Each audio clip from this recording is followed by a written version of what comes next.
अच्छा मैं तुम्हें एक चीज़ बताने वाला हूँ, ठीक है। जिस एक चीज़ की वजह से तुम्हारी लुक्स में मतलब चांद चार लग जाएंगे एंड बहुत सारी इंप्रूवमेंट हो जाएगी, वो भी इंस्टेंटली विद इन सेकेंड्स, ठीक है। तुम अगर मेरी ये बताई हुई चीज़ 7 दिन, मात्र 7 दिन अगर फॉलो करते हो, आई विल गारंटी हो कि तुम्हें है ना बहुत ही ज़्यादा डिफरेंस देखने को मिल जाएगा अपनी रियल लाइफ में, ठीक है। और ये विशी वॉशी वाली कोई चीज़ नहीं है, it's just a simple thing. And fun fact is कि ये जो लुक्स वाली चीज़ है, ठीक है, ये एक्चुअल में इतनी मुश्किल भी नहीं है। एंड इंटरनल चीज़ों के बारे में बात करने वाले हैं कि वो उससे मतलब लुक्स, मैं उसमें लुक्स का कोई इन्वॉल्वमेंट भी नहीं है, ठीक है। वो पता क्या है, तुमने कई बार देखा होगा कि अगली अगली बंदे भी बहुत ही हॉट, बहुत ही लाइक वेल एजुकेटेड समझदार लड़कियों के साथ होते हैं, उनको डेट कर रहे होते हैं, यू नो वाई।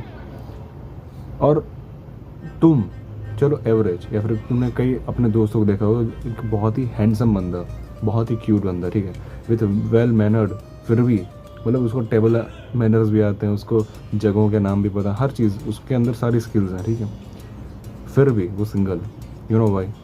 मैं तुम्हें इस वीडियो में बताने वाला हूँ, ठीक है। ये मतलब तुमको लग रहा होगा कॉन्फिडेंस क्या है, कॉन्फिडेंस है, ठीक है। कॉन्फिडेंस हर कोई बोलता है कि कॉन्फिडेंस बढ़ाओ, और कैसे कॉन्फिडेंस बढ़ाया जाता है मैं तुम्हें ये भी बताने वाला हूँ। सो पहले हम बात करते हैं कॉन्फिडेंस दिखता कैसा है, ठीक है। कोई भी है ना, किसी भी पर्सन से तुम जब मिलोगे, ठीक है, बात करोगे, अचानक से कोई रैंडम इंसान आता है, पहली बार तुम उनसे मिलते हो, या फिर तुम्हारे ग्रुप में कोई आता है, फिर तुम किसी ग्रुप में जाते हो, तो हमारे सबके पास 3 से 4 सेकंड होते हैं, ठीक है, उस सामने वाले बंदे को जज करने के लिए। क्योंकि केवमेन एरा में हमें ऑन द स्पॉट जज करना पड़ता था कि सामने वाले के ऊपर हम भरोसा करना है या नहीं करना है। हमारी जान भी जा सकती थी उस टाइम पर, तो कोई भी आकर लूटपाट मचा के जा सकता था, ठीक है, और हम कुछ नहीं कर सकते थे। तब तो हमारे पास बड़ी बड़ी गवर्नमेंट, पुलिस, आर्मी होती नहीं थी, सो हमें ही अपनी रक्षा करनी पड़ती थी। तो ये ऑन द स्पॉट अनकॉन्शियस जो हमारी प्रोग्रामिंग है, ठीक है, हम किसी को भी जज कर लेते हैं on the basis of our human error, ठीक है। तो क्या होता है कि जब कोई बंदा कॉन्फिडेंट दिखता हमें, ठीक है, तो हम उसकी बैक स्टोरी कैसे, मैंने कई बार कहा है कि जो हमारा दिमाग है वो स्टोरीज बनाने में बहुत एक्सपर्ट है, ठीक है, बहुत ज़्यादा एक्सपर्ट।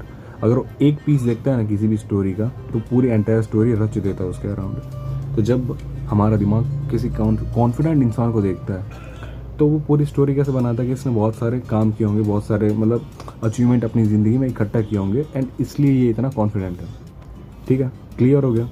अभी 2 तरह के अगली बंदे होते हैं जिनको तुम इन फोटोज़ में देखते हो ना, अच्छी अच्छी क्यूट क्यूट लड़कियों, स्मार्ट लड़कियों के साथ, एंड तुमने रियल लाइफ में देखा होगा कि बहुत ही समझदार लड़की, ऐसा कि मतलब फिर भी वो ऐसा इंसान को डेट कर रही जो नॉट सो गुड लुकिंग है।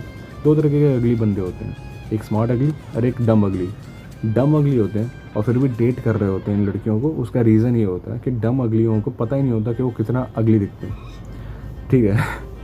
उनको लिटरली नहीं पता होता, ठीक है। जैसे मैं हूँ, ठीक है, मेरे जब तक 300 वीडियोस नहीं जा रहे थे ना, 300 वीडियोस मैंने नहीं डाले, तब तक मुझे पता ही नहीं था कि मैं बहुत गंदा बोलता हूँ। एंड मैंने जब ये 300 वीडियोस डाल दिया, फिर मैं अब जब कंपेयर करता हूँ अपने पहले वीडियो से, तो मुझे रियलाइज़ होता है कि मैं वाकई में बहुत गंदा बोला करता था।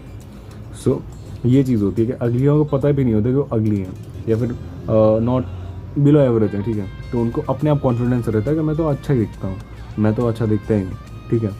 एंड अगर कोई उनको बोलता भी है, तब भी उनमें इतनी कॉम्प्रिहेंशन या फिर क्या कहते हैं, वो नहीं होती एबिलिटी कि वो उस चीज़ को रिकग्नाइज कर सकें, उसको बिलीव कर सकें, ठीक है। तो उनके अंदर इसलिए कॉन्फिडेंस रहता है क्योंकि उनको पता ही नहीं था वो अगली है। एंड उसी कॉन्फिडेंस को जब वो लड़कियाँ देखती हैं तो वो उनसे अट्रैक्टेड फील करती है कि यार कुछ तो है इस बंदे में, कुछ तो है इस बंदे में, ठीक है।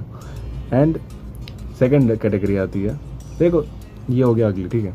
अब तुम हो, पहले हम सेकंड कैटेगरी से तुम्हारी बात कर लेते हैं। अब तुम एवरेज या अबव एवरेज दिखते हो, मान लिया मैंने, बट तुम्हें क्या लगता है पता है कि तुम उस लड़की के सामने कुछ नहीं हो, तुम उस लड़की से नीचे के लेवल के हो। जब तुम किसी लड़की से बात करने जाते हो, ठीक है, किसी ग्रुप में बात करने जाते हो, और तुम्हारे दिमाग में ये रहता है, किसी लड़के या लड़की कोई किसी से बात करने जाओ, और अगर तुम्हारे दिमाग में सबकॉन्शियसली ये है कि वो तुमसे ऊपर है, तो अपने आप तुम उसको ज़्यादा रिस्पेक्ट देने लगोगे, उससे भी ज़्यादा जितना वो डिज़र्व करता है पर्सन, ठीक है। उससे क्या होगा कि सामने वाले को लगेगा यार ये तो मेरे से नीचे है, ठीक है। सीरियसली ये हमारा सबकॉन्शियस इसीलिए तैयार है, ऐसे ही तैयार हुआ है कि अगर हमें कोई हमारी औकात से ज़्यादा रिस्पेक्ट देता है तो हमको अपने आप लगने लगता है कि ये हमारे से नीचे है, ठीक है, इसलिए हमें इतनी ज़्यादा रिस्पेक्ट दे रहा है। एंड जब उसको ये लगने लगता है तो वो तुम्हें ट्रीट भी वैसे ही करता है। अब मैं किसी लड़की को डेट कर रहा हूँ, ठीक है, मैं एवरेज लुकिंग हूँ, ठीक है, एवरेज या बिलो एवरेज कह लो, और मैं किसी अगली लड़की को भी ट्रीट कर एकदम अगली लड़की को भी डेट कर रहा हूँ, ठीक है, और मैं उसके लिए हमेशा अवेलेबल रहूँ, उसका हर मैसेज पर रिप्लाई करूँ, उसको स्टार्टिंग बहुत पसंद आएगा। थोड़े टाइम में मेरे लिए उसकी रिस्पेक्ट कम हो जाएगी एंड धीमे धीमे हम लोग बात करना बंद कर देंगे और वही मुझे ब्लॉक कर देगी। पता है क्यों? क्योंकि उसको लगेगा कि यार मुझे किसी ने भाव नहीं दिया, ठीक है, मुझे किसी ने रिस्पेक्ट नहीं दी, ये बंदा अचानक आके मुझे इतनी रिस्पेक्ट दे रहा है, इतना अटेंशन दे रहा है, he must be below than me. अगर मुझसे नीचे आए तो फिर मैं इसको क्यों वो वाली रिस्पेक्ट दूँ जो मैं अपने बराबरी या फिर अपने से ऊपर वाले लोगों को देती हूँ, ठीक है। So never give a respect more than their औकात। औकात से बाहर किसी को भी कितनी भी हो रिस्पेक्ट मत दो, ठीक है। अगर तुम किसी वाकई में एक्सपीरियंस बंदे से बात कर रहे हो तो वैसे बात करो, अगर तुम अपने लेवल के वाले बंदे से बात कर रहे हो तो वैसे बात करो, और अपने से डाउन बंदे से बात कर रहे हो तो वैसे बात करो, ठीक है। मैं तुम्हें एरोगेंट बनने को नहीं कह रहा हूँ, मैं बस इतना कह रहा हूँ कि उनकी औकात समझो और उस हिसाब से उनको रिस्पेक्ट दो, उस हिसाब से उनके सामने कॉन्फिडेंट बनो, ठीक। तो जब तुम अपने सबकॉन्शियस ब्रेन में लेकर जाते हो बातें कि ये लड़की है, मैं लड़का हूँ, मैं बात करने जा रहा हूँ इससे, तो इसका मतलब है कि वो मेरे से ऊपर के लेवल की है, ठीक है। यहीं तुम उस डम्ब अगले लड़के से मात खा जाते हो। डम्ब अगले लड़के को पता नहीं है सारे सोशल नॉर्म्स, हो जाता है बात करता है नॉर्मली जैसे बाकी लोगों से बात करता है, एंड जिसकी वजह से लड़कियों को वो जो स्टार वाला ट्रीटमेंट है ना वो नहीं मिलता, एंड जिसकी वजह से वो अट्रैक्टेड फील करती हैं।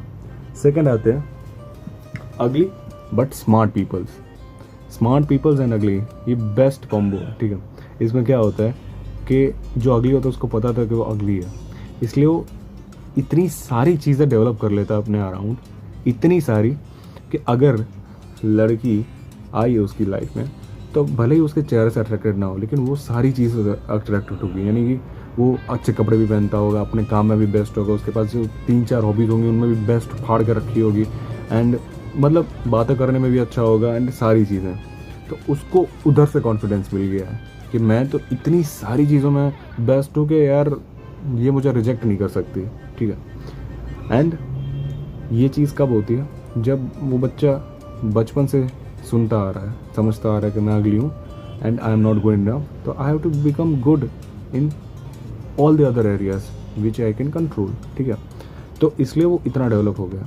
तो ये दो अगली लड़कियों को डेट कर पाते हैं, अपनी लीग से बाहर की लड़कियों को। अभी तुम क्या कर सकते हो? तुम या तो फर्स्ट गाय बन जाओ या तो सेकंड गाय बन जाओ, लेकिन तुम मेरी वीडियो देख रहे हो इसका मतलब तुम फर्स्ट गाय नहीं बन सकते, सेकंड गाय बन सकते हो। तो अपनी अराउंड इतनी चीज़ें इकट्ठा कर लो कि सामने वाले पर्सन का अटेंशन ख़त्म ही ना हो तुमसे, ठीक है। ऐसा पॉसिबल नहीं कि अटेंशन ख़त्म ना हो कभी भी, लेकिन फिर भी जितना हो सके वो उतना ज़्यादा तुम में इंटरेस्ट ले और तुम्हारे बारे में ज़्यादा से ज़्यादा जानने की ट्राई करें। तुम गिटार भी बजाओ, तुम फुटबॉल भी खेलो, ठीक है, तुम जाके क्लास में टॉप भी कर जाओ, और तुम गप्पे भी मार रहे हो एक्सपर्ट हो, तुम घंटों तक मूवीज़ की बातें कर सको, प्लस तुम मनाली जाकर भी आ जाओ। समझ रहे हो? मैं तुम्हें ऐसा इंसान बनते हुए देखना चाहता हूँ कि जिसके पास लाइफ की इतनी सारी स्टोरीज़ हो कि अगर वो सुनाना शुरू करे ना तो किसी की लाइफ पूरी ख़त्म हो जाए। And that's what we want, ठीक है। और ये तो हो गया चलो इंटरनल कॉन्फिडेंस। अब मैं तुम्हें आउटर कॉन्फिडेंस की बातें सुनाता हूँ। एक जगह पे सीधा खड़े हो जाओ, सीधा, ठीक है, chest up and shoulders back, अपनी गर्दन को नॉर्मल देखना है और इस तरह से हमेशा अपना पोस्चर रखो। तुम भले चाय की दुकान पे जा रहे हो, ठीक है, तुम सिर्फ दूध चीनी लेने जा रहे हो, फिर भी ऐसा कॉन्फिडेंस रखो कि तुम मोदी जी से यार मीटिंग करके जा रहे हो, ठीक है। और तब लोगों को फील होगा कि इसको रिस्पेक्ट देनी चाहिए। क्यों? क्योंकि ये खुद को रिस्पेक्ट देता है, इसने कुछ तो ऐसा काम किया कि ये खुद को रिस्पेक्ट देता है। And this is it for the video. देखो, जब लोग तुम्हें रिस्पेक्ट देना शुरू कर देते हैं ना तो उनको सबकॉन्शियसली फील होने लगता है कि तुम प्यार के काबिल हो, तुम पसंद किए जा सकते हो, ठीक है। लेकिन जब तुम अपनी रिस्पेक्ट नहीं करते तब लोग तुम्हारी रिस्पेक्ट नहीं करते हैं। जब लोग तुम्हारी रिस्पेक्ट नहीं करते तो फिर कोई भी तुम्हारे साथ रिश्ता क्यों रखे। कोई भी रिश्ता होता है वो प्यार और इज्जत से बनता है। कोई अगर लड़की तुम्हारी रिस्पेक्ट नहीं कर सकती वो तुम्हें कभी डेट नहीं कर सकती। लिख कर ले लो, अगर तुम्हारी बीवी तुम्हें रिस्पेक्ट नहीं कर सकती, तुम्हारे लिए उसके दिल में रिस्पेक्ट नहीं है, ठीक है, इज्जत नहीं है तुम्हारे लिए, तुम कितने ही हैंडसम क्यों ना हो, तुम लिटरली कितने ही हैंडसम क्यों ना हो, तुम कुछ भी कर डालो उसके लिए, कितने ही एफर्ट्स मान लो, तुम पूरी दुनिया उसके कदम में रख दो, लेकिन अगर फिर भी वो तुम्हारी रिस्पेक्ट नहीं करती ना, उसको तुमसे कभी प्यार नहीं होगा, कभी भी नहीं। हवस जग सकती है लेकिन तुमसे प्यार तो कभी नहीं होने वाला। And this is it for the video. मिलते हैं अगले वीडियो में। Thanks for watching and please consider subscribing यार, हमको 100 तक पहुंच रहा है इस मंथ के एंड तक यार, सिर्फ 19 सब्सक्राइबर बाकी हैं भाई। Thanks for watching.